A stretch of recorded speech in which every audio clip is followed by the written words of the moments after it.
যুক্তরাষ্ট্রের হামলায় ইরানের পারমাণবিক স্থাপনা পুরোপুরি ধ্বংস হয়নি, কিছুটা ক্ষতিগ্রস্ত হয়েছে।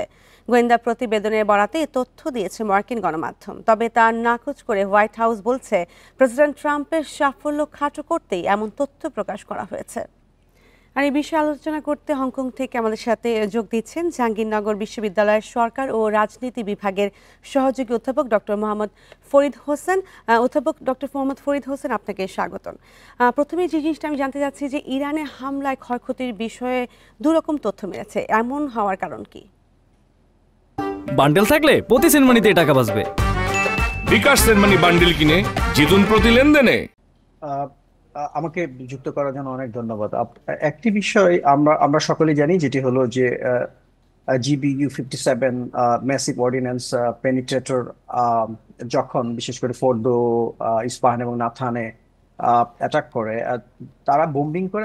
আমরা এটা সবাই জানি, যেটা হলো হ্যাঁ 30,000 পাউন্ড ওজনের বোমা, যার একমাত্র অধিকারী ইউনাইটেড স্টেট অফ আমেরিকা। এবং এই হামলার পরপরই স্বয়ং আমরা যদি দেখি, যেটা হলো যে মার্কিন প্রেসিডেন্ট কিন্তু তিনি বলেছে, যেটা হলো যে ইরানের বিশেষ করে নিউক্লিয়ার এনরিচমেন্ট প্রোগ্রাম পুরোপুরি ধ্বংস।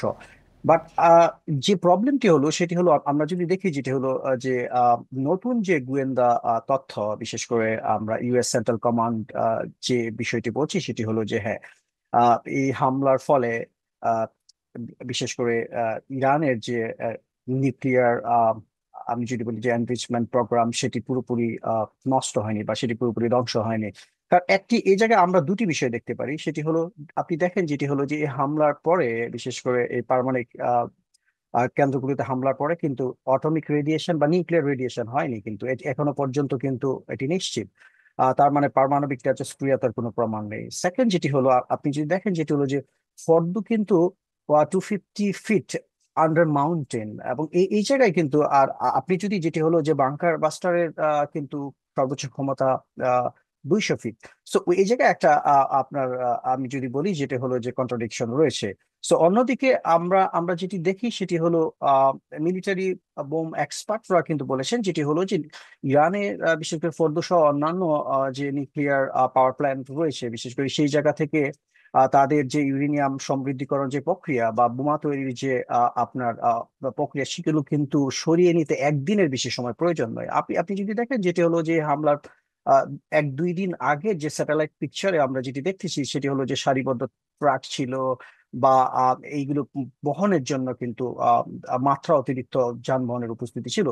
সব মিলিয়ে অন্যদিকে আপনি যদি দেখেন, যেটি হলো যে ইরানের পররাষ্ট্র দপ্তর থেকে শুরু করে তাদের প্রতিরক্ষা দপ্তর কিন্তু খুব কনফিডেন্টলি বলছে, যেটি হলো যে তাদের এই পারমাণবিক যে সমৃদ্ধিকরণ প্রক্রিয়া, সেটি থেমে যাবে না। সিমিলারলি আমরা যদি দেখি, যেটা হলো যে ইউএস সেন্ট্রাল কমান্ড কিন্তু একই কথা বলছে, যে এটি হয়তো কয়েক সপ্তাহের জন্য পিছিয়ে যেতে পারে।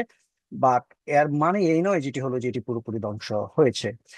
বাট কনফিউশনের বড় জায়গা যেটি হলো, আমরা যদি দেখি, যেটা হলো যে হোয়াইট হাউসের প্রেস সেক্রেটারি ক্যারোলিন লিভিট, সেটি বলেছে যে এটি ট্রাম্পের যে পলিটিক্যাল ইমেজ, সেটিকে আন্ডার এস্টিমেট করার জন্য, তার সাফল্যকে এবং বিশেষ করে ইউএস ফাইটারদেরকে অবমূল্যায়ন করা, বিভিন্ন বিষয়, সে একটি পলিটিক্যাল টুলস হিসাবে এটিকে এটিকে একটি প্রপাগান্ডা হিসাবে ধরেছেন।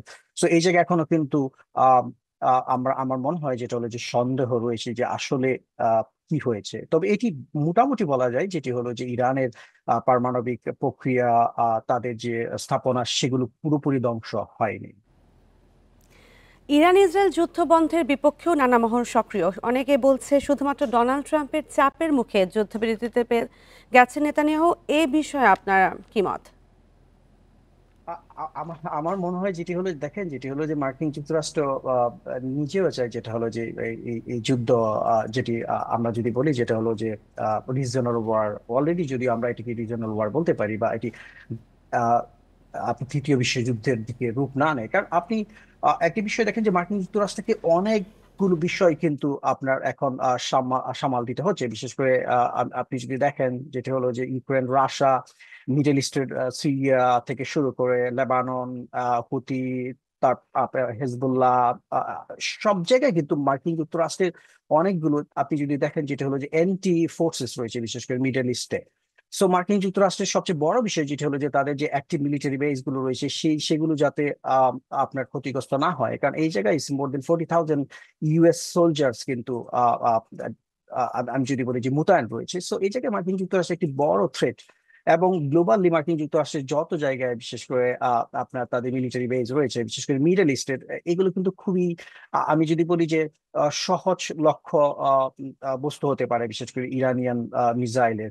সো এই ক্ষেত্রে আহ, বলবো যেটি হলো যে এই যুদ্ধবিরতি মার্কিন যুক্তরাষ্ট্র ডোনাল্ড ট্রাম্প চাচ্ছে, বাট আপনি যদি দেখেন যে ইসরায়েল কিন্তু এই যুদ্ধবিরতি আমি যদি বলবো সেটি হলো যে তারা পুরোপুরি চাচ্ছিল না, বাট তাদের আমি যদি বলি সেটি হলো যে তাদের মিলিটারি সাপ্লাইজ, তাদের ইকোনমিক বার্ডেন, এই বিষয়গুলো কিন্তু বড় বিশেষ হয়ে কাজ করছে। যদিও নেতানিয়াহু চাচ্ছিল যেটি হলো যে যুদ্ধ কন্টিনিউ করা, কারণ তার রিজিম এখন কিন্তু খুব দুর্বল অবস্থানে রয়েছে। সে চাচ্ছিল সেটি হলো যে এই যুদ্ধের এই আপনি যদি বার্তা দিয়ে বিশেষ করে ইসরায়েলিদের পাবলিক সেন্টিমেন্ট তার পক্ষে কাজ করা, সে যাতে তার এই রিজিমকে আরো প্রলং করতে পারে, সে যাতে আরো ক্ষমতায় থাকতে পারে, এটি একটি বড় বিষয়।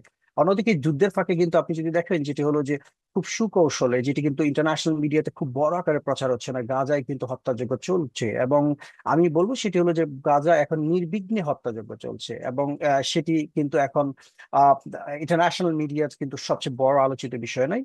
আহ, তার মানে হলো যে আপনি যদি দেখেন যেটা হলো যে গণহত্যা চালিয়ে যাওয়া, বিশেষ করে গাজাকে নিশ্চিহ্ন করা, অন্যদিকে আপনি যদি বলেন যে ইরানের রিজিম চেঞ্জ করা, যদিও ইরানের রিজিম চেঞ্জ করা সম্ভব হয়নি, যেটি থেকে মার্কিন যুক্তরাষ্ট্র সরে এসেছে বিকজ অফ, আপনি যদি দেখেন যে এই হামলার পরবর্তী সময়ে কিন্তু ইরানিয়ান জনগণের সেন্টিমেন্ট টু আয়াতুল্লাহ রিজিম কিন্তু আরো বেশি বৃদ্ধি পেয়েছে, এবং ইরানের প্রাইম মিনিস্টার সহ তারা তেহরানে কিন্তু আনন্দ মিছিল করেছে। এটি বড় বিষয়, যেটি হলো যে আমরা যেটি জানি যেটি হলো যে anti public sentiment growing in Iran, বিশেষ করে আয়াতুল্লাহ রিজিমের এগেনস্টে, সেটি কিন্তু নতুন করে আমি বলবো যে ইরানিয়ানরা ঐক্যবদ্ধ হয়েছে।